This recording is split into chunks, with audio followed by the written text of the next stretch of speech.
Hi friends, അസ്സലാമു അലൈക്കും. അപ്പം ഞാൻ ഇന്ന് നോമ്പുതുറക്ക് കുഞ്ഞിപ്പത്തിരിയാണ് ഉണ്ടാക്കുന്നത്.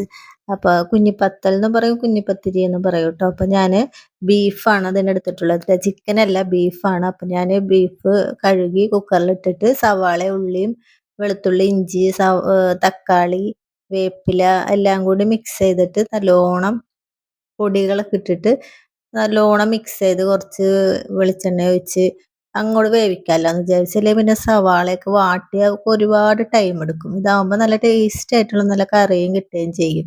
അപ്പം നമുക്ക് ഇത് അല്പം തന്നെ വേവിക്കാൻ വെക്കാം, എന്നിട്ട് പിന്നെ കുഞ്ഞിപ്പത്തിരി ഉണ്ടാക്കാം. അപ്പോൾ ഇതൊന്ന് അല്പം വേവിക്കാൻ വെച്ചാലോ. അപ്പം എന്തൊക്കെയുണ്ട് കൂട്ടുകാരെ വിശേഷം? എല്ലാവരും സുഖമായിട്ടിരിക്കുന്നോ? അപ്പോൾ നോമ്പൊക്കെ ആയിട്ട് എന്തൊക്കെയുണ്ട്? പിന്നെ നല്ല ചൂടാണല്ലേ. ഇവിടെ നല്ല ചൂടാണ്. അപ്പം അതേ ഞാൻ പൊടി വാട്ടാനായിട്ട് വെള്ളം വെച്ചിട്ട്, അപ്പോൾ ഒരു കപ്പ് വെള്ളമാണ് ഒഴിച്ചത്. കുറച്ച് ഉപ്പ് ഇട്ടിട്ടുണ്ട്. അപ്പോൾ ഉപ്പിൻ്റെ അളവ് എല്ലാവർക്കും അറിയാമല്ലോ, ഒരു പൊടിക്ക് ഇട്ടാൽ മതി. അപ്പോൾ നന്നായിട്ട് വാട്ടിയെടുക്കാം കേട്ടോ. എന്നിട്ട് ഇതൊന്ന് ചൂടാറട്ടെ. ചൂടാറി കഴിയുമ്പോൾ നമുക്കിത് കുഴക്കാൻ പറ്റുള്ളൂ, അല്ലെങ്കിൽ കൈ പൊള്ളിപ്പോവും. അപ്പോൾ അത് ചൂടാറാനായിട്ട് കുറച്ച് നേരം വെക്കാം കേട്ടോ. എന്നിട്ട് പിന്നെ ഇതേ കുറച്ച് നേരം കഴിയുമ്പോൾ ചൂടാറിയിട്ടാ അപ്പോഴേക്കും നമ്മളെ ഇറച്ചിക്കറി റെഡി ആയിട്ടുണ്ട്. അപ്പോൾ അധികം വെള്ളമൊന്നും ഒഴിച്ചിട്ടില്ല, അതുകൊണ്ട് അത് റെഡി ആയിട്ട് അവിടെ വെച്ചിട്ടുണ്ട്. അപ്പോൾ അതേ തേങ്ങ ഈ പൊടിയിൽ ഇട്ട് കൊടുക്കുന്നുണ്ട് കേട്ടോ. പിന്നെ പെരിഞ്ചീരകവും ചെറിയ ഉള്ളി ഇട്ട് കൊടുക്കാം. അപ്പം ഞാൻ വിചാരിച്ചത് സെപ്പറേറ്റ് കുറച്ച് തേങ്ങ, പെരിഞ്ചീരകവും ഉള്ളിയും കൂടി അരക്കും. അപ്പം ഇട്ട് കൊടുക്കാമല്ലോ എന്ന് വിചാരിച്ച്. അല്ലാണ്ട് പൊടിയിൽ ഇട്ട് കൊടുക്കുമ്പോൾ ചിലപ്പോൾ പെരിഞ്ചീരകം കടിക്കണത് ചിലപ്പോൾ ഇഷ്ടാവില്ല. അപ്പം ഞാൻ വിചാരിച്ചു തേങ്ങ മാത്രം ഇട്ടിട്ട് നന്നായിട്ട് കുഴച്ചെടുക്കാമെന്ന്. എന്നിട്ട് കുഴച്ചെടുത്തിട്ട് കുറച്ച് വെളിച്ചെണ്ണയും കൂടി ഒഴിച്ചിട്ട് കുഴച്ചെടുക്കാം. അപ്പം പിന്നെ നമുക്ക് ആവിയിൽ വേവിക്കുമ്പോൾ ഒട്ടിപ്പിടിക്കൂല. അപ്പം നമുക്ക് ഇത് കുഴച്ചിട്ട് ചെറിയ ചെറിയ വേണ്ട പത്തിരി അല്ല, ചെറിയ ചെറിയ ഇങ്ങനെ ബോളാക്കിയിട്ട് ഇങ്ങനെ ചെറുതായിട്ടൊന്ന് പ്രസ് ചെയ്ത് കൊടുക്കാം. അങ്ങനെ എല്ലാം ഇതേപോലെ ചെയ്തെടുക്കാം കേട്ടോ. അപ്പം ഈ പ്രാവശ്യം കട്ട്ലേറ്റ്, സമൂസ അങ്ങനെയൊന്നും ഉണ്ടാക്കുന്നില്ല കേട്ടോ. എണ്ണപ്പലഹാരം വേണ്ടെന്ന് വെച്ചു.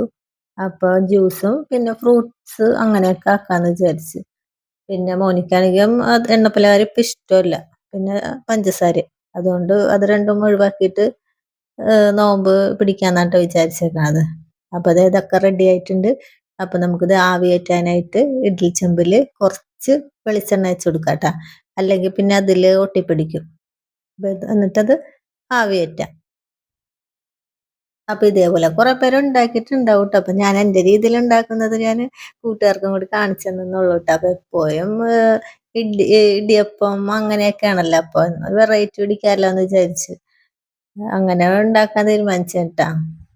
ഞാൻ ആദ്യമായിട്ട് ഉണ്ടാക്കണതാണ്, അതും കൂടി പറയാമല്ലോ. ആദ്യമായിട്ട് ഉണ്ടാക്കണതാണ്, എങ്ങനെ ആകുമെന്നൊന്നും അറിയാൻ പാടില്ല കേട്ടാ. അപ്പോൾ ഇതൊന്ന് ഇവിടേക്ക് ഒന്ന് വൃത്തിയാക്കട്ടെ. അത് ആവി കയറ്റാൻ വേണ്ടി വെച്ചിട്ടുണ്ട്. ഇതേ അപ്പം ഞാൻ തേങ്ങ കുറച്ച് മാറ്റി വെച്ചിട്ടുണ്ടായിരുന്നു കേട്ടോ. അപ്പോൾ കുറച്ച് കൂടുതലുണ്ട് തേങ്ങ, അപ്പം ടേസ്റ്റ് ഉണ്ടാവുമല്ലോ. അപ്പം അതിലേക്ക് കുറച്ച് പെരിഞ്ചീരകവും ചെറിയ ഉള്ളിയും കൂടി ഇട്ടിട്ട് നമുക്ക് നന്നായിട്ടൊന്ന് അരച്ചെടുക്കാം. അപ്പം ഇത് അമ്മിയിലാണ് അരച്ചെടുക്കണമെങ്കിൽ അതിനെക്കാട്ടി നല്ല ടേസ്റ്റ് ആയിക്കോട്ടെ, ഒരു പ്രത്യേക ടേസ്റ്റ് ആയിക്കോട്ടെ. അപ്പം നമ്മളത് ബീഫ് റെഡി ആയിട്ടുണ്ട് കേട്ടോ. മസാലയൊക്കെ പിടിച്ച് നല്ല റെഡി ആയിട്ടുണ്ട്. നമ്മളെ കുഞ്ഞിപ്പത്തിരി ആവി വെന്തിട്ടുണ്ട്. അപ്പം നമുക്കിത് ഇതിലേക്ക് ഇട്ട് കൊടുക്കാം. നല്ല ചൂടുണ്ട് കേട്ടോ, അത് കാരണം ഞാൻ കൈ പൊള്ളണ കാരണം ഓരോന്നോരോന്നെടുത്താണ് ഇടണത്. അപ്പം അതേ അതിലേക്ക് ഇട്ടിട്ട് നമുക്കൊന്ന് മിക്സ് ചെയ്ത് കൊടുക്കാം. എന്നിട്ട് ഇതിലേക്ക് നമുക്ക് അരച്ച് വെച്ചേക്കണ തേങ്ങ ഉണ്ടല്ലോ, പെരിഞ്ചീരകവും ചെറിയ ഉള്ളിയൊക്കെ ഇട്ട് അരച്ച തേങ്ങയും കൂടി അതിലേക്ക് ഇട്ട് കൊടുത്തിട്ട് ഒന്ന് മിക്സ് ചെയ്യാം.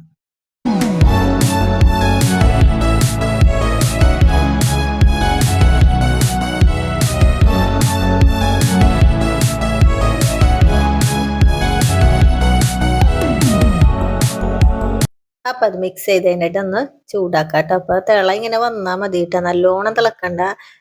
അപ്പം ഇതിലേക്ക് പുതിനയിലയും കൂടി ഇട്ട് കൊടുക്കാം കേട്ടോ. അപ്പം നല്ല ടേസ്റ്റ് ആയിരിക്കും. അപ്പം നമ്മളെ കുഞ്ഞിപ്പത്തിരി റെഡി ആയിട്ടുണ്ട് കേട്ടോ.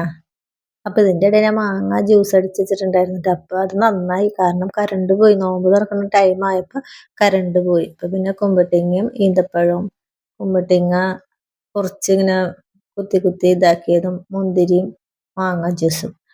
അപ്പോൾ കുറച്ച് നേരം കഴിഞ്ഞപ്പോൾ കറണ്ട് വന്നപ്പോൾ അപ്പോൾ മോനിട്ട് പറഞ്ഞു, എന്നാ മോനെ അത് കഴിക്കുന്നു പറഞ്ഞിട്ട് മോനിക്ക് എടുത്തു കൊടുത്തിട്ടോ. അപ്പോൾ ഇതാണ് നമ്മളെ കുഞ്ഞിപ്പത്തിരി. അപ്പം നിങ്ങൾക്ക് എല്ലാവർക്കും എൻ്റെ ഈ കുഞ്ഞു വീഡിയോ ഇഷ്ടമായി കൂട്ടുകാരെ? ഇഷ്ടമായെങ്കിൽ നിങ്ങൾ എല്ലാവരും ലൈക്ക് അടിക്കണേ, സബ്സ്ക്രൈബ് ചെയ്യണേ, കമന്റ് ചെയ്യണേ. അപ്പൊ അടുത്ത നല്ല വീഡിയോ ഞാൻ വീണ്ടും വരാം. അസ്സലാമു അലൈക്കും.